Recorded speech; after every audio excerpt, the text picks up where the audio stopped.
लखनऊ अग्निकांड में 15 में से 13 शवों को परिजनों को सौंप दिया गया है। ये इस वक्त का अपडेट है। पोस्टमार्टम के बाद परिजनों को शव सौंपे गए हैं। 2 शव भी कुछ देर बाद परिजनों को दिए जाएंगे।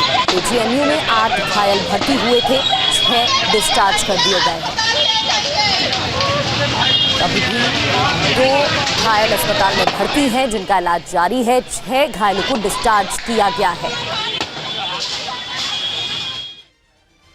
और लखनऊ अग्निकांड में 15 लोगों की मौत हुई है। और अग्निकांड में आपको बता दें कि इन 15 लोगों में 10 पुरुष और 5 महिलाएं हैं। दम घुटने से कई लोगों की मौत हो गई। मृतकों में ज्यादातर छात्र हैं और उन्होंने जान गंवाई है इस अग्निकांड।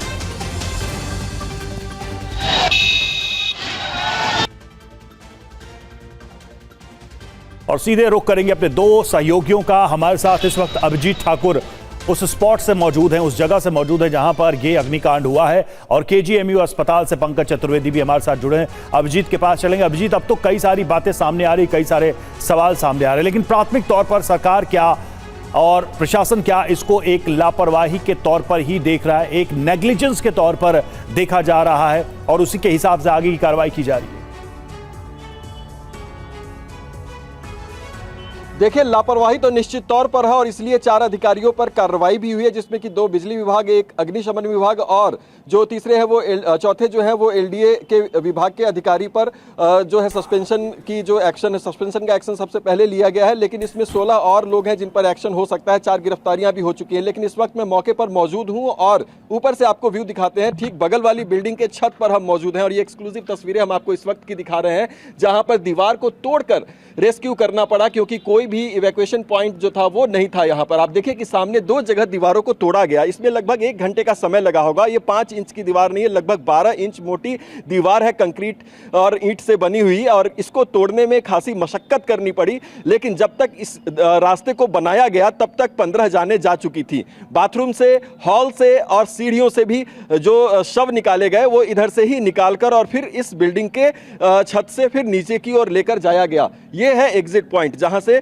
शवों को बरामद किया गया था और इस बिल्डिंग को तोड़कर ये रास्ते बनाए गए। 2 जगह आप देखेंगे कि ये दीवार को तोड़ा गया है, यहाँ पर रास्ता बनाया गया और इधर से डेड बॉडी को निकाली गई। तीसरी जगह पर भी तोड़ने की तैयारी हो रही थी, लेकिन वो पूरा का पूरा टूट नहीं सका, क्योंकि उसके आगे भी जो है वो लकड़ी का स्ट्रक्चर है जो कि उनको रोक रहा था। तो वो तीसरी जगह पे वो रास्ता नहीं बनाया जा सका। तो ये तस्वीरें हम आपको एरियल व्यू दिखा रहे हैं इस जगह से। तो अभिजीत, जो ये जो वॉल में आप लोग पहुंचे और यहाँ पर जी अभिजीत, जो वॉल में ये होल आप दिखा रहे हैं, ये क्या तभी बनाई गई जब लोग अंदर मौजूद थे? मतलब आपने कहा कि कई डेड बॉडीज निकाली गई, क्या कुछ जीवित लोगों को भी निकाला गया? वो लोग जो फंसे हुए तो उनका भी रेस्क्यू हो पाया इस होल के माध्यम से? क्योंकि आपने जैसा बताया कि काफी लंबा वक्त लग गया। मजबूत दीवार है, 12 इंच की दीवार। एक बार फिर से बताइए। तो मैं आपको जानकारी दे रहा था कि दीवार को 2 जगह पर तोड़ा गया। वहां पर जो है वो पॉइंट बनाया गया, वो रास्ता बनाया गया जहां से बिल्डिंग से लोगों को बाहर निकाला जा सके। लेकिन बड़ी बात इसमें यह है कि तब तक बहुत देर हो चुकी थी। यहां से 15 शव तो निकाले जा सके, लेकिन जीवित किसी व्यक्ति को निकाला नहीं जा सका। यह बड़ी बात है, क्योंकि इस रास्ते को बनाने में हथौड़े से तोड़कर और इसको ये रास्ता बनाना पड़ा चुकी। और जब तक इस रास्ते को बनाया गया, जब तक ये इवैक्यूएशन पॉइंट बनाया गया, तब तक काफी देर हो चुकी थी। जिन लोगों को निकलना था वो पहले निकले, उसके बाद कुछ लोग केबल के जरिए निकले। उस केबल की भी तस्वीर हमने आपको दिखाई, वो वीडियो भी हमने आपको दिखाया जहां से लोग कूदते हुए नजर आ रहे हैं। उसमें कुछ लोग घायल भी हुए, लेकिन जब तक ये रास्ता बन पाया तब तक अंदर से केवल शव निकाले जा सके। और वो तस्वीरें भी हमारे पास मौजूद है जब ये रास्ता बनाया जा रहा था और उसके बाद यहां से बॉडीज को निकाला जा रहा था। उसके बाद बगल वाली बिल्डिंग के सहारे यहां से सीढ़ियों से उसके बाद ये रास्ता दिखाइए, नीचे की तस्वीर दिखाइए सुभाष भट्ट। और ये देखिए, इस जगह से सीढ़ियों से उतारकर और आगे उस शवों को यहां से निकाला गया, क्योंकि तमाम ऑपरेशन चलने के बाद, कूलिंग चलने के बाद, फायर डिपार्टमेंट के तमाम दमकल गाड़ियां लगी हुई थी, तमाम कार्रवाई के बाद भी जो एंट्री एग्जिट पॉइंट था उसको सिक्योर करने में काफ़ी समय लग गया। और यही कारण है कि मौत की संख्या जो है वो 15 तक पहुंच गई। और ये एक बड़ी बात है कि इतनी बड़ी बिल्डिंग और ये बड़ी लोकेलिटी है, लेकिन वहां पर कोई भी एग्जिट पॉइंट नहीं थी। ये सामने छत की तस्वीर दिखाई है, यहाँ पर आपको ये सोलर प्लेट लगा हुआ दिखाई देगा। यही यहाँ पर जो स्टेयर पॉइंट होता है वो है, सीढ़ियों का जो घर होता है वो है वहां पर एक दरवाजा था, दरवाजे तक भी लोग पहुंचे, वहां से भी एक शव बरामद किया गया, लेकिन वहां पर जब तक लोग पहुंचे तो देखा कि वहां पर ताला लगा हुआ है। यानी कि अगर वो ताला खुला होता, कम से कम अगर स्टेयर्स से जो टेरिस का जो एग्जिट पॉइंट होता है वो अगर खुला होता तब भी ये जानें बचाई जा सकती थी। लेकिन कहीं ना कहीं ये मौत की गुफा तैयार थी यहाँ पर, जिसने 15 जिंदगियां जो है वो ली आग का इतना भयंकर ये अग्निकांड हुआ उसमें, और उसका कारण यही है। सबसे बड़ी बात लापरवाही तो है ही, लेकिन अवैध रूप से इस बिल्डिंग का निर्माण होने के बावजूद, बाय लॉज जो है उनको ताक पर रखने के बावजूद कोई भी एक एग्जिट पॉइंट इस तरह का नहीं छोड़ा गया था। यानी कि सीधे सीधे सैकड़ों लोग यहाँ पर आते जाते थे। अगर हम 4 फ्लोर की बात करें तो 100 लोग कम से कम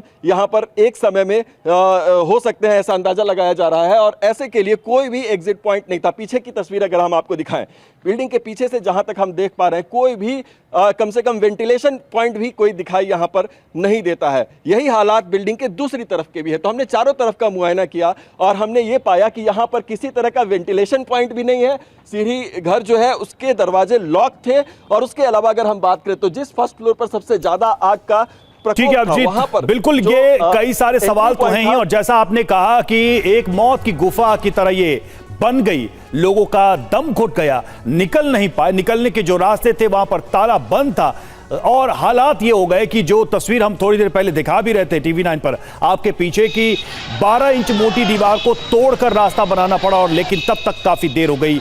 बहुत सारी लाशें इस रास्ते से ही निकालनी पड़ी। लौटेंगे आपके पास, और देखिए हादसे वाली बिल्डिंग के अंदर भी टीवी 9 भारतवर्ष की टीम पहुंची, और हादसे की जो जगह है, बिल्डिंग के अंदर किस तरह की स्थिति है, उसको भी हमने समझने की कोशिश की। एक रिपोर्ट दिखाते हैं आपको कि आखिर आउटर यूनिट लगे हुए जहां से सबसे पहले शॉर्ट सर्किट और आग की शुरुआत हुई, और उसके बाद अगर आप आगे की तस्वीरें देखेंगे तो यहाँ पर आपको नजर आएगा कि ये सीढ़ियाँ हैं जाने के लिए। हम अंदर घुसने की कोशिश यहाँ पर कर रहे हैं, और आप देखिए कि ये सीढ़ियाँ जो हैं, आप देखिए कि ये तस्वीरें यहाँ पर हम आपको अंदर की दिखा रहे हैं। यहाँ पर ये बॉक्स है, उसके अलावा यहाँ पर एंट्री एग्जिट पॉइंट है, और कितनी संकरी जगह है ये हम आपको तस्वीर यहाँ पर दिखाने की कोशिश कर रहे हैं। हालांकि जो पुलिस है वो अंदर में घुसने से भी रोक रहे हैं यहाँ पर लोग, लेकिन आपको अब हम अंदर की तस्वीरें दिखा रहे हैं जहाँ पर ये आग लगी और इतनी बड़ी घटना यहाँ पर हो गई। ये देखिए बाइक जली हुई है, उसके अलावा यहाँ पर जो बैटरी स्कूटर्स होते हैं वो यहाँ पर जले हुए आपको दिखाई देंगे। जो आउटर यूनिट एसी की होती है वो यहाँ पर नीचे गिरे हुए हैं, और कितनी भयावह यह आग थी उसकी तस्वीरें हम आपको यहाँ पर दिखाने की कोशिश कर रहे हैं। तो ये तस्वीरें हैं यहाँ पर, और बगल में ये पेट शॉप है। पेट शॉप के अंदर अगर आप देखेंगे तो यहाँ पर देखिए किस तरीके से जब आग लगी तो क्या यहाँ पर माहौल रहा होगा, उसका आप अंदाज़ा लगा सकते हैं। तो ये तस्वीरें हम आपको दिखा रहे हैं उस बिल्डिंग की जहाँ पर ये घटना हुई, और सबसे खतरनाक पॉइंट उसका यहीं पर है। ये जो आप देखिए 1 2 3 4 5 6 7 8 9 10 यानी 10 एसी के आउटर यूनिट और 2 एग्जॉस्ट जो है वो यहाँ पर लगे हुए हैं। यहीं पर कहते हैं कि शॉर्ट सर्किट की वजह से आग की शुरुआत सबसे पहले हुई। यहाँ पर एसी से स्पार्क हो रहा था। नीचे देखिए, नीचे की तस्वीरें ये दिखाइए। ये बाइक 1 2 3 4 5 कम से कम 5 मोटरसाइकिल हैं जो कि जलकर खाक हो चुकी हैं। उसका मलबा हम आपको यहाँ पर दिखा रहे हैं। तो ये तस्वीरें हैं इस जगह की, घटनास्थल की तस्वीरें हम अंदर से आपको दिखा रहे थे। और इतनी बड़ी घटना हुई जिसमें 15 लोगों की मौत हो गई। वो क्या मंजर रहा होगा आप अंदाज़ा लगा सकते हैं इन तस्वीरों से ही कि कितना संकरा ये एंट्री और एग्जिट पॉइंट है। और इसी जगह से कूद रहे थे लोग, और ये कूद जब रहे थे यहाँ से जो छात्र थे वो कूद कर अपनी जान बचाने की कोशिश कर रहे थे। जो घायल हुआ है छात्र वो इसी ग्रिल पर गिरने से घायल यहाँ पर हुआ था। ये तस्वीर देखिए आप, जिस तरीके से ग्रिल है इसके ऊपर ये नुकीला जो पाइप है वो निकला हुआ है, और इसी जगह पर गिरने से भी घायल छात्र हुए थे। और ये वो वायर है, आपको हम तस्वीर दिखा रहे हैं कि ये केबल है। इस केबल के सहारे जो स्टूडेंट्स थे वो उतरने की कोशिश कर रहे थे। ये वो केबल है जिससे कि 2nd फ्लोर से उतरते हुए छात्र यहाँ पर दिखाई दिए थे। तो इसी केबल के सहारे कुछ छात्रों ने उतरकर जान बचाई, जो कि तस्वीरें भी सामने आई हैं। तो क्या मंजर ये था इसका आप अंदाज़ा लगा सकते हैं। आग की भयावहता आपने देखी, और उसके अलावा अगर हम आपको तस्वीरें जो अंदर की एक्सक्लूसिव दिखा रहे थे टीवी 9 भारतवर्ष पर वो हमने आपको दिखाई। देखिए ये एक और बैटरी स्कूटर है जो कि यहाँ पर जलकर खाक हो चुका है। सिर्फ उसका लोहे का ढांचा जो है वो इस वक्त आपको दिखाई देगा, पूरी तरीके से जलकर खाक हो चुका है। तो यानी जितने वाहन यहाँ पर लगे हुए थे, लगभग आधा दर्जन से ज़्यादा, वो जलकर राख हो गए। जितने एसी के आउटर यूनिट्स थे वो जलकर राख हो गए। पेट शॉप का जितना सामान था, माल यहाँ पर रखा हुआ था, वो जलकर राख हो गया। और इस भीषण अग्निकांड ने 15 जिंदगियाँ ली। TV9 भारतवर्ष के लिए सुभाष भट्ट के साथ लखनऊ से मैं अभिजीत ठाकुर। अभिजीत की ग्राउंड रिपोर्ट आप देख रहे थे। जिस केबल से छात्र उतरे उससे तो छात्रों की जान जाने का जो आंकड़ा है वो और बढ़ सकता था। कई लापरवाही की खबरें सामने आ रही। पंकज हमारे साथ बने हुए। पंकज, जो घायल डिस्चार्ज हुए हैं उनके बारे में क्या जानकारी मिल रही है? जो अभी भी अस्पताल में भर्ती हैं उनके बारे में हेल्थ बुलेटिन के जरिए क्या जानकारी?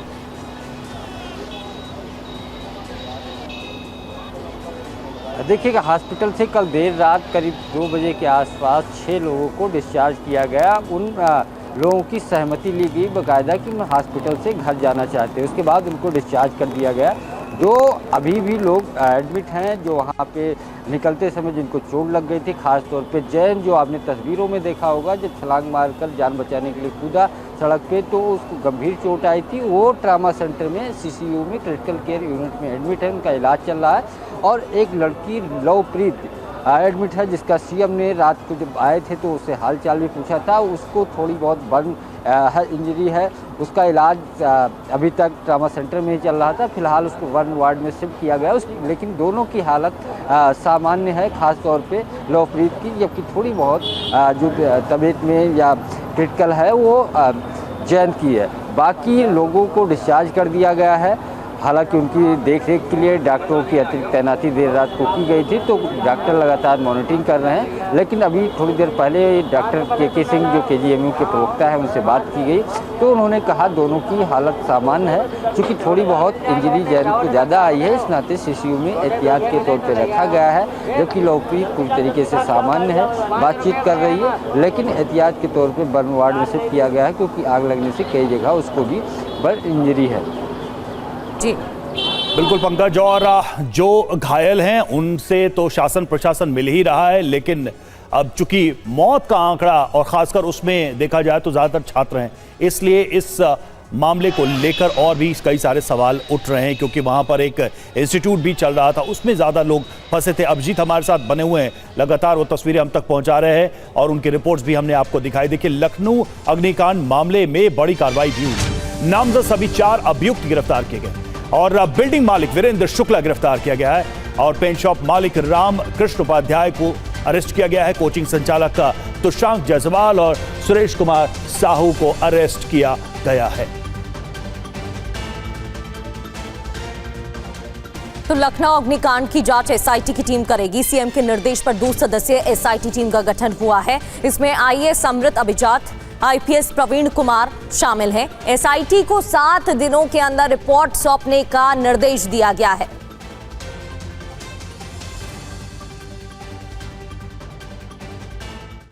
तो देखिए, इस अग्निकांड में जिंदा जले निर्दोष क्या हुआ है एक्शन आपको बताते हैं और किन किन की अब तक गिरफ्तारी हो गई है। इसमें वीरेंद्र शुक्ला बिल्डिंग मालिक, तुषांक जायसवाल एनिमेशन सेंटर का संचालक, रामकृष्ण उपाध्याय एनिमेशन सेंटर का मैनेजर, सुरेश कुमार साहू जो कि अभियुक्त है उसे भी गिरफ्तार किया गया है। और जो ऑफिसर, जो अधिकारी निलंबित हुए हैं, जिन पर कार्रवाई हुई है, उनका भी आपको नाम बताते हैं। Gaurav Kumar XCN Jankipuram, Kamlendra Kumar Singh FSSO Indira Nagar, Anil Kumar AE और प्रमोद पांडे JE, इनके ऊपर भी कार्रवाई हुई है। हालांकि SIT की जांच अभी होगी इस पूरे मामले में और उसके बाद और भी बातें सामने आएगी। अब आपको कुछ तस्वीरें दिखाते हैं। इस वीडियो के जरिए समझने की कोशिश करते हैं कि लखनऊ के अलीगंज में जिस इमारत में आग लगी, आखिर उसमें हुआ क्या था और क्या क्या खामियां थीं और कैसे 15 निर्दोषों की जान चली गई। इमारत में अवैध निर्माण था। 10 मई 2016 को अवैध निर्माण के खिलाफ ध्वस्तीकरण का आदेश पारित किया गया था, लेकिन 2 महीने के बाद ही ध्वस्तीकरण आदेश वापस ले लिया गया, जिसको भी लेकर सवाल उठ रहे हैं कि आखिर ऐसा 2 महीने के अंदर क्या हो गया। इमारत की 3री मंजिल पर एनिमेशन सेंटर चलता था, क्योंकि 3 फ्लोर यहां पर थे जहां छात्रों की अच्छी तादाद रहती थी। इतनी बड़ी इमारत में आने जाने का रास्ता सिर्फ एक ही था। छात्र जान बचाने के लिए वॉशरूम में घुसे और दम घुटने की वजह से उनकी मौत हो गई। बिल्डिंग में कोई इमरजेंसी एग्जिट भी नहीं था और सबसे बड़ी बात यह है, आग बुझाने के कोई उपकरण तक मौजूद नहीं थे। नियमों को ताक पर रखकर इस पूरी इमारत का निर्माण किया गया था। साथ ही यहाँ कई तरह की कमर्शियल एक्टिविटी भी चल रही थी। एनिमेशन सेंटर के दरवाजों में बायोमेट्रिक सिस्टम लगा हुआ था और आग लगने के दौरान बायोमेट्रिक सिस्टम ने काम करना बंद कर दिया था। इसकी वजह से अंदर मौजूद बच्चे समय रहते गेट नहीं खोल पाए, बाहर नहीं निकल पाए और इस वजह से कई छात्रों की जान चली गई। बड़ा अपडेट ये भी, लखनऊ अग्निकांड वाली बिल्डिंग को लेकर पर्दाफाश हुआ है। बिल्डिंग को ढहाने का आदेश मिला था। 2016 में बिल्डिंग ढहाने का आदेश था। एलडीए ने अवैध निर्माण की बात कही थी और 2 महीने के अंदर ही यह आदेश रद्द कर दिया गया था।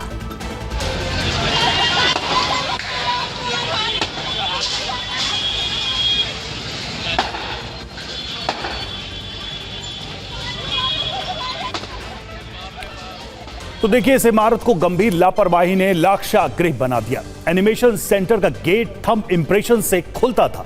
आग लगने के बाद बिजली सिस्टम फेल हो गया, गेट ऑटोमेटिक लॉक हो गया, कमरों में लोग फंस गए। बिल्डिंग में कोई इमरजेंसी एग्जिट था ही नहीं जिससे निकल सके। बाहर निकलने का कोई सुरक्षित रास्ता नहीं था। बिल्डिंग में फायर सेफ्टी सिस्टम नहीं था। आग बुझाने का कोई उपकरण भी यहां पर मौजूद नहीं था और यही वजह है कि यह इमारत लाक्षागृह में तब्दील हो गई और 15 की जान चली गई। बिल्कुल, लखनऊ अग्निकांड के बाद अनगिनत सवाल उठ रहे हैं जिनके जवाब नहीं मिल रहे हैं। सवाल सिस्टम का भी है और जिम्मेदारियों का भी। लखनऊ में यह आग कैसे लगी? बेगुनाहों की मौत का जिम्मेदार कौन? ये लापरवाही या फिर अनदेखी? कब तक ऐसे अग्निकांड होते रहेंगे? क्या सिस्टम को कोई फर्क पड़ता है? कब सबक लेगा सिस्टम?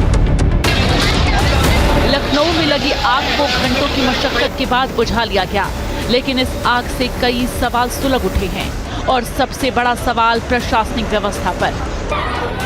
प्रत्यक्षदर्शियों के मुताबिक आग लगने के 40 मिनट तक फायर ब्रिगेड की टीम नहीं पहुंची। यहीं पर बड़ा सवाल खड़ा होता है कि 2 किलोमीटर के दायरे में फायर ब्रिगेड दफ्तर है तो वहां पहुंचने में 40 मिनट कैसे लगे? अलीगंज स्थित इस इमारत में हुए अवैध निर्माण के ध्वस्तीकरण के आदेश 10 मई 2016 को दिया गया था।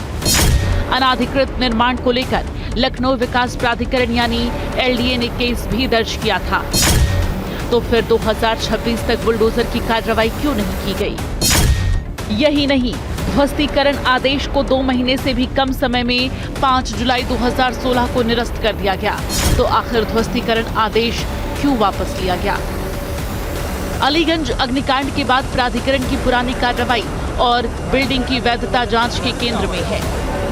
सवाल ये भी है कि इसी महीने की शुरुआत में महज 20 दिन पहले दिल्ली के मालवीय नगर घटना के बाद यूपी सरकार ने भी फायर ऑडिट के निर्देश दिए थे। प्रदेश के सभी जिलों में फायर सेफ्टी ऑडिट अभियान भी चलाया गया था।